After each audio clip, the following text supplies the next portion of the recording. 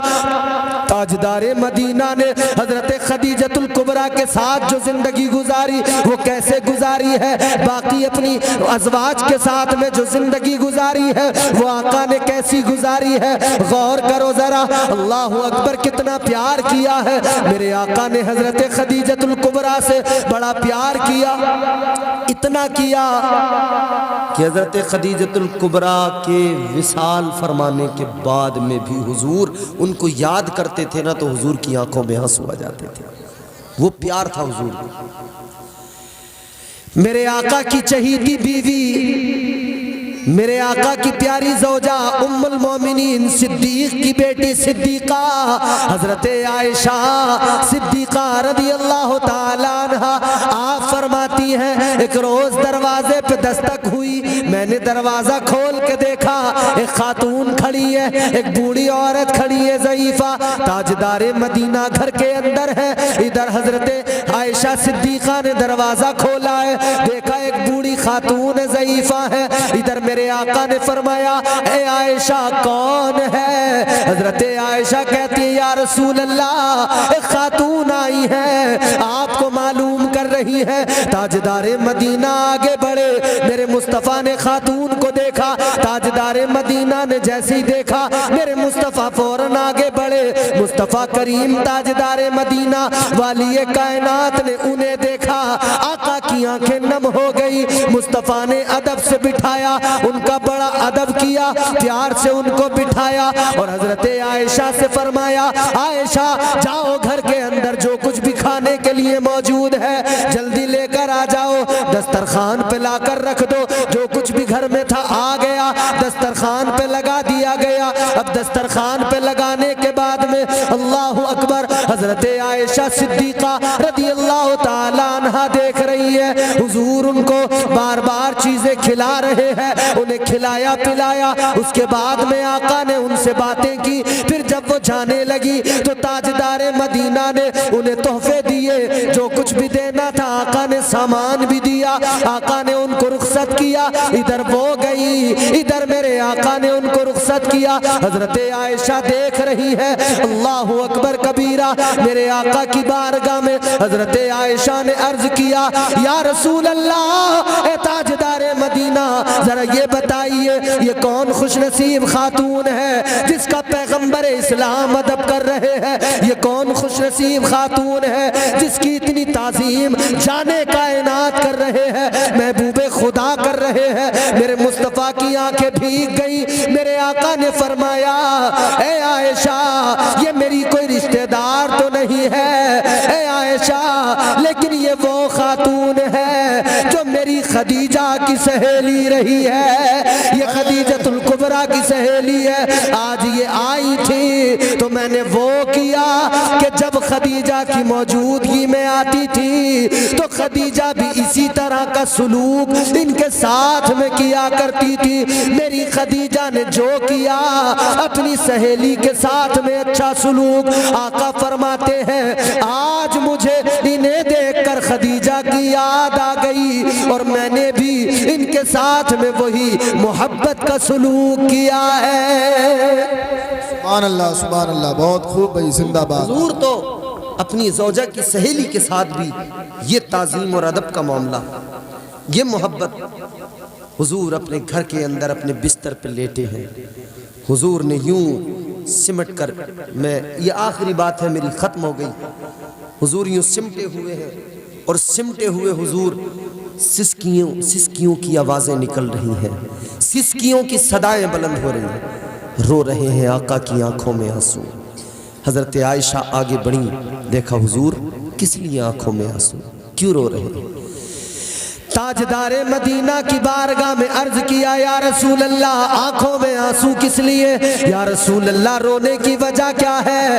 میرے آقا نے، میرے مصطفیٰ کریم نے فرمایا اے عائشہ آج مجھے اپنی خدیجہ کی یاد آ رہی ہے۔ آج کسی کی بیوی دنیا سے چلی جائے 40ویں تک یاد رکھتے ہیں، پھر بھول جاتے ہیں، دوسری کری زندگی بڑی خوشگوار ہو گئی، اب کوئی مطلب نہیں، لیکن تاجدار مدینہ اپنی خدیجہ تمہاری میری ماں کو یاد کر کے روئے۔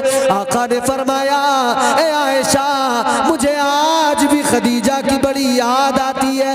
حضرت عائشہ بھی بیوی ہے، کہنے لگی یا رسول اللہ ہم آپ کی خدمت میں کوئی کمی تو نہیں رکھتے، آقا کیا آپ ہم سے راضی نہیں ہیں جو ہماری موجودگی میں بھی آپ انہیں یاد کر کے رو رہے ہیں؟ تاجدار مدینہ نے اتنا سنا، ارشاد فرمایا اے عائشہ میں تم سے بھی راضی ہوں، تمہاری خدمت سے بھی راضی ہوں، لیکن یاد رکھو تم میرے سکھ میں میری ساتھی ہو اور خدیجہ میرے دکھ میں میری ساتھی رہی ہے۔ واہ بھائی، زندہ باد زندہ باد، نعرہ تکبیر، نعرہ رسالت، مسلک اعلی حضرت حضرت علامہ امتیاز برکاتی حضور سید سلیم میاں صاحب قبلہ۔ بہت اچھا۔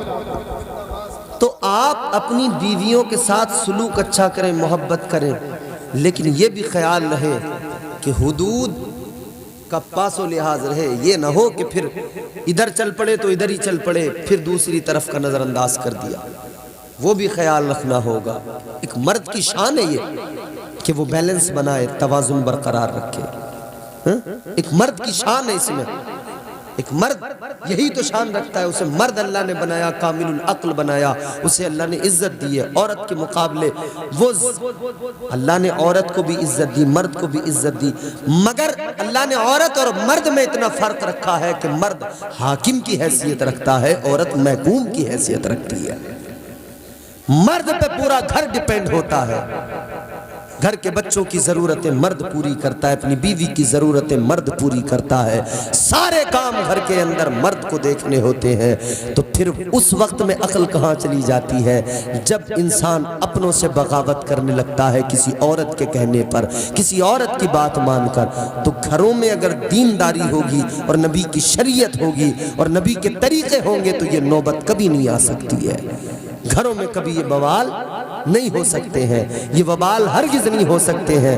ماحول گھروں کے بہتر کرنے ہوں گے، اپنے آپ کو بدلنا ہوگا، زندگیاں خوشگوار بنانی ہیں تو حضور کے طریقوں کو اپنانا ہے۔ اسی لیے اللہ نے فرمایا کہ میرے محبوب کی زندگی تمہارے لیے نمونہ عمل ہے، محبوب کی زندگی دیکھو، سیکھو، سمجھو اور اس سے سبق حاصل کرو۔